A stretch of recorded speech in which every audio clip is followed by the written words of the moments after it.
what's happened with the earthquake is everything's moved back and there's a lot more cushion around the waterway, and that's going to be good because that's more habitat and that's going to help filter all that runoff from the roads and the houses and the built structure, and it's going to lead to improved water quality and habitat in the water.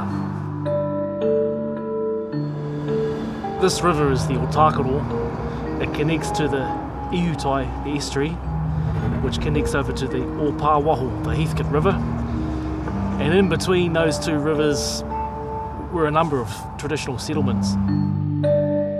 200 years ago it would have looked like this, but it would have been more extensive. It would have been everywhere.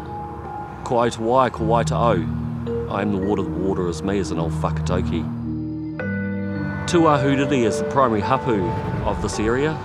Our takiwā extends from the Huranui down to the Ashburton, discounting Irakehu. This place was extremely significant to us for Mahinga Kai, where we procured and produced our food. It engendered family ties, it was a connection to other hapu, and it actually acted as a fridge for us.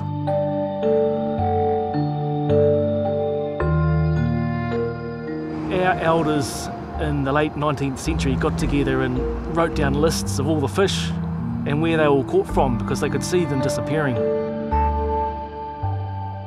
And in this waterway we had kanakana, lampreys, we had pātiki, we had eels, we had inanga, whitebait, freshwater crayfish, kekewai, freshwater mussels, kākahi. Then you got all the birds, wetlands were full of birds. Our signature food here in Canterbury, the former wetlands of Canterbury, eels and waterfowl, that's what our people were famous for. Those wetlands have been drained and they've disappeared. We've got, I think the scientists have crunched the numbers, there's less than 5% of what was here is left. We've been through, 200 whatever years of the river being treated as a waste pipe. That thinking's hopefully buried now, and we've got this great opportunity of, space around the waterway to think about what the future is for the waterway and for the people of the waterway. And that's everyone who lives here. People love to whitebait on our rivers. That's not a Māori thing anymore. That's the people of New Zealand thing.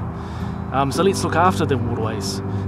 And in terms of the future use of the red zone, we have to stop thinking of just the land.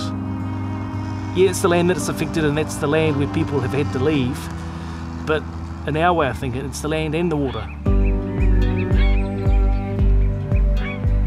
So it's just a matter of re-engineering, rethinking how we look at life, and think from the perspective of our waterways and our land and our fish. And if we think from that perspective, the people are going to prosper.